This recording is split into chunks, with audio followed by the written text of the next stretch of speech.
तेरे लिए कली तो मैं फुल बनी हूँ नो, तेरे लिए मैं जमाने मुर तनी हूँ नो, तेरे नजे में खड़ी चट्टी मोटा जोड़ के कोई खड़के दिखावे जनी खड़ी हूँ नो।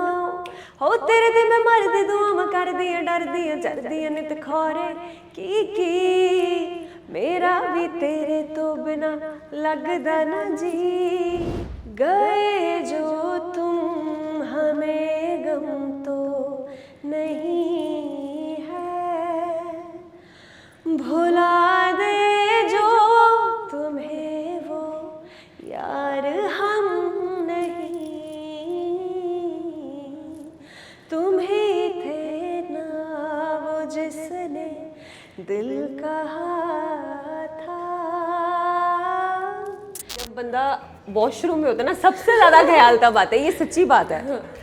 तो मेरे मैक्सिमम गाने जो लाइनें मैंने लिखी है मैं वॉशरूम में होती हूँ तब मुझे याद आती है कि अच्छा पता नहीं वहाँ शायद वो कहते हैं ना अकेलापन होता है। देखो दिल दिल तो टूटते रहते हैं, दिल का क्या, दिल तो बना ही टूटने के लिए मुझे लगता है।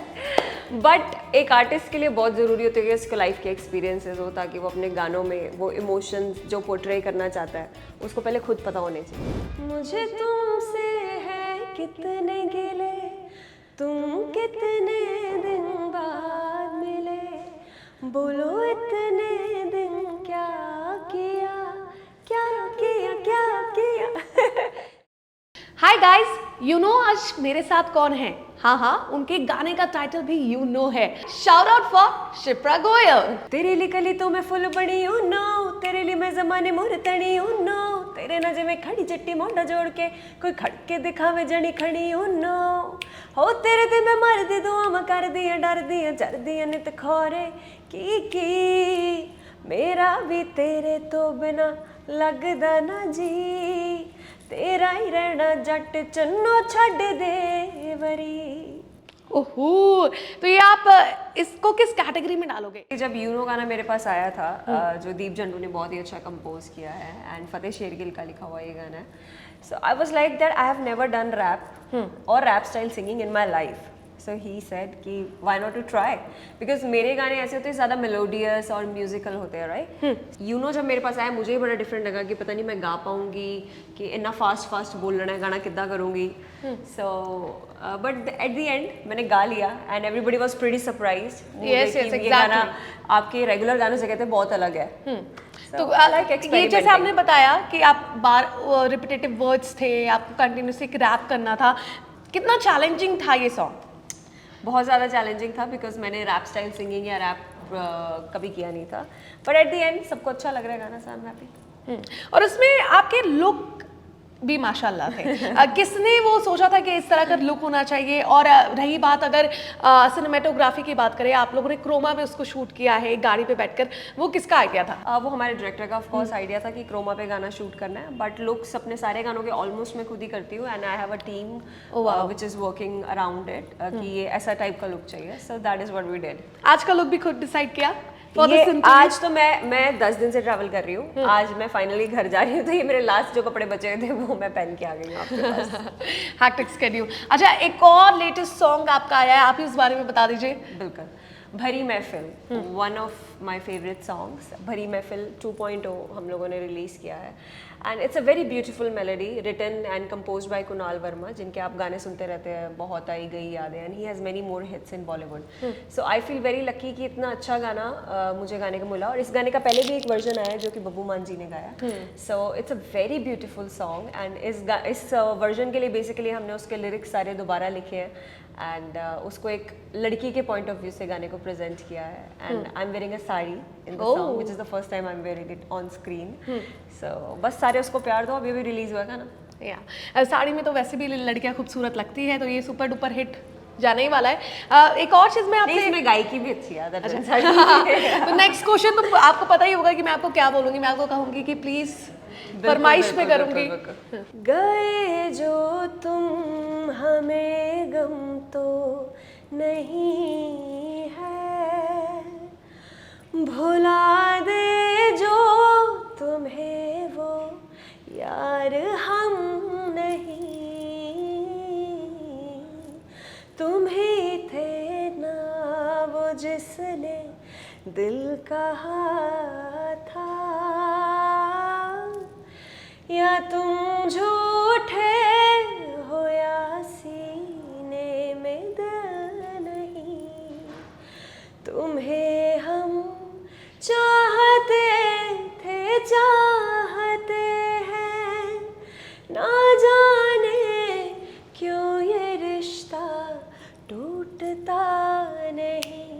भरी महफिल में हम हैं मुस्कुराए, भरी महफिल में हम हैं मुस्कुराए, वहाँ रोए जहाँ कोई देखता नहीं।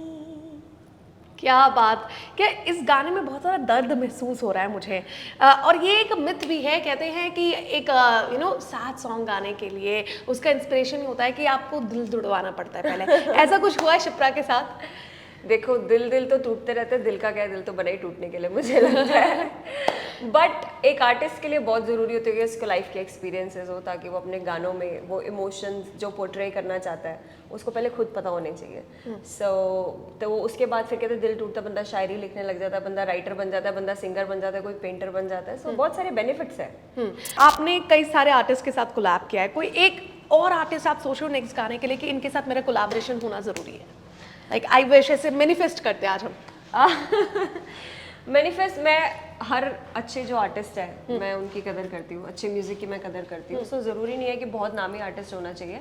कोई भी अच्छा म्यूजिशियन है तो आई विश कि मेरा उसके साथ कोलैब होना चाहिए। कोई भी अच्छी कॉम्पोजिशन है तो आई विश कि मुझे वो गाने के लिए मिले। तभी मैं एकदम जो बिल्कुल नए फ्रेश आर्टिस्ट होते हैं उनके साथ भी गाती हूँ। मेरा वो सीन नहीं होता कि हाँ अगर कोई स्टार है then only I am gonna perform. No, it's not like that. I support good music.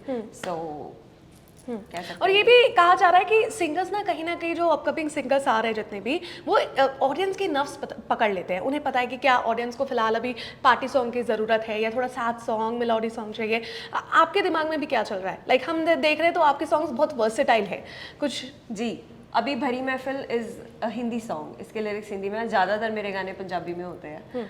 सो मुझे अभी ये लगता है कि इस साल मैं काफ़ी सारे हिंदी गाने करूँगी, बिकॉज इश्क बुलावा और मेरे थोड़े एक दो बॉलीवुड सॉन्ग मैंने गाए, उसके बाद मैंने टोटली पंजाबी गाने गाए। I did one Hindi song last year, सुबह से शाम, प्रतीक के साथ मेरा गाना आया था।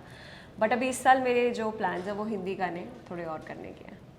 अच्छा, सिंगर से हमेशा मैं ये सवाल ज़रूर पूछती हूँ कि हम अगर आपके गाने सुन रहे हैं तो आपके प्लेलिस्ट में कौन सा गाना चल रहा है?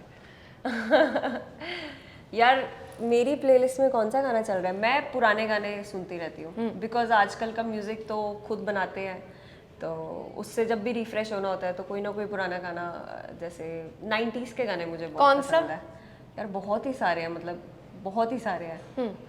मुझे तुमसे है कितने गिले, तुम कितने दिन बाद मिले, बोलो इतने दिन क्या किया, क्या किया, क्या किया। So, ये गाने बड़े ब्यूटीफुल लगते हैं मुझे। मैं 80s और 90s के गाने बहुत ज़्यादा सुनती हूँ। हाल फिलहाल में 80s और 90s गाने को लेकर ना बहुत सारे रिमिक्स भी चल रहे हैं, जिसको लेकर ट्रोलिंग भी हो रही है। कईयों की ऑडियंस डिवाइड हो गई है कि कुछ कह रहे हैं कि भाई छोड़ दो इन गानों को, ये एवरग्रीन है, प्लीज़ इन्हें टच मत करो। इस पर आपका क्या टेक है? क्या कह सकते हैं कि अभी देखिए बहुत डिपेंड करता है कि गाना अच्छा बन रहा है कि नहीं बन रहा और कौन उसे बना रहा है। अगर तो कोई चीज़ बहुत अच्छे से प्रेजेंट की जा सकती है तो मुझे नहीं लगता कि ऐसी कोई एज सच कोई प्रॉब्लम है कि उसको दोबारा नहीं बनाया जा सकता। बट हाँ, जब वो जैसे पंजाबी गानों की तो बहुत बैंड बजाते हैं, रीमेक करते हैं, तो वो मत करो। प्लीज पंजाबी गाने उन्हें छाड़ दो, ना रीमेक ना करो, क्योंकि उसके वर्ड्स आप लोगों से बोले नहीं जाते, उसकी प्रोनाउंसिएशन, डिक्शन कुछ नहीं बोली जाती, तो फिर वो अच्छे मज़ा नहीं आता।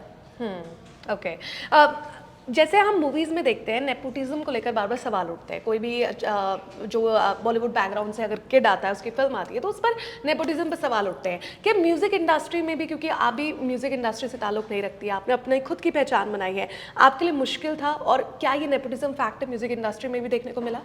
ऑफ कोर्स, कोई भी नई चीज़ अगर आप रास्ता सफ़र शुरू करते हो तो मुश्किलें तो आती हैं, पर उस टाइम बंदे को एक वो होता है कि जज्बा होता है उसके अंदर कि नहीं, वहाँ ऊंचाई तक पहुँचना है, तो वो सारी मुश्किलें पार कर जाता है। सो ऑफ कोर्स मेरे भी जर्नी में बहुत सारी मुश्किलें आई, बहुत सारे लोगों ने मुझे दबाने की कोशिश की, मेरे गानों में से आवाज़ें बदल देते थे, कुछ भी कर देते थे, but at the end it's all worth it, because where I am today. तो आज जब अपने फैन से मिलते हैं या लोग प्यार देते हैं तो अच्छा लगता है। सब भूल चुके हैं। सिंगर्स जो होते हैं ना, एक माहौल में कुछ सोच के लिखते हैं अपने लिरिक्स को, चाहे वो ड्राइव करते हुए चला रहे हो या दो पैग लगा लिया हो तो उनके दिमाग में वो लिरिक्स हो, यार ये दो लाइन अब याद आ गई। आपको कभी हुआ है कि कभी किसी माहौल में वो लाइन्स याद आए and you just taking out your copy and pen and writing it down कि यार ये मेरे नेक्स्ट सॉन्ग में होना चाहिए? कॉपी पेन पे तो मैंने बहुत कम लिखा है। मैं हमेशा अपने फ़ोन में नोट्स लिखती हूँ, मुझे जो भी चाहिए होता है। और पता नहीं ऐसा क्यों होता है कि जब बंदा वॉशरूम में होता है ना, सबसे ज़्यादा ख्याल तब आता है। ये सच्ची बात है। तो मेरे मैक्सिमम गाने जो लाइनें मैंने लिखी है, मैं वॉशरूम में होती हूँ तब मुझे याद आती है कि अच्छा पता नहीं वहाँ शायद वो कहते हैं ना अकेलापन होता है। ये सबसे पहले बार मैंने सुना है और ये बहुत ही बेहतरीन आइडिया कि बाथरूम में ज़्यादा आपका दिमाग चलता है। ये आपने बहुत सही कहा। आप भी ट्राई करो। हाँ, नहीं मेरा चलता है, लेकिन वही है कि ज़्यादा वक्त नहीं मिलता, बाहर से कोई ना कोई नॉक कर देता है because I live in a PG, so that's why. But हाँ, ये आपने सही कहा है कि दिमाग तब ज़्यादा चलता है। अच्छा, शिप्रा से पूछना चाहेंगे कि how this musical journey started, कि बहुत ही पहले क्या घर में कोई गाता था, खुद की ये हॉबी बन गई, कैसे ये स्टार्ट हुआ? मेरे parents, I was born in a musical family, Subhash Goyal ji, Anju Goyal ji, they are singers and वो बचपन से ही उन्होंने हमेशा मुझे म्यूज़िकल माहौल दिया। म्यूज़िक के प्रति मेरी भी बचपन से ही बहुत ज़्यादा मुझे पसंद था। मतलब वो अपोजिशन वाला काम होता ना कि नहीं तुम सिंगर नहीं बनोगी, वो वाला कोई काम नहीं था। बट देन मेरा सपना था कि मैं थोड़ा प्लेबैक करूँ बॉलीवुड, क्योंकि पेरेंट्स ने जितना कर लिया था वो चीज़ें तो करी मिल गई, बट अब आगे आप अपना क्या करोगे। तो सपने पूरे करने चले गए जी बॉम्बे, बॉलीवुड के गाने गुने किए। फिर बाद में समझ आया कि इधर भी कुछ नहीं है, अगर कुछ बढ़िया करना है तो अपना ही इंडिपेंडेंट म्यूजिक करना चाहिए। So then I started doing my own songs and then गाने हिट हो गए। फिर तब से और कारवां चलता जा रहा है। अच्छा, ये अब मैं जैसे कॉर्पोरेट ऑफिस में पूछता था कि 5 साल बाद आप अपने आप को कहाँ देखना चाहते हैं, अब मैं शिप्रा से ये पूछना चाहूँगी 5 साल बाद आप अपने आप को कहाँ देखना चाहती हैं? 5 साल बाद मुझे लगता है एक बढ़िया से आइलैंड पे एक बीच साइड घर बना के मैं रह रही होंगी कहीं। गाना वाना बहुत हो गया होगा तब तक, जस्ट लाइफ एंजॉय करूंगी 5 साल बाद। अच्छा, चलिए, इंटरव्यू की शुरुआत हुई थी आपके एक बढ़िया सॉन्ग के साथ, तो एंड भी उस बढ़िया सॉन्ग के साथ ही होना चाहिए। Can we hear it? बिल्कुल, I'll sing इश्क बुलावा फॉर यू। Okay, sure.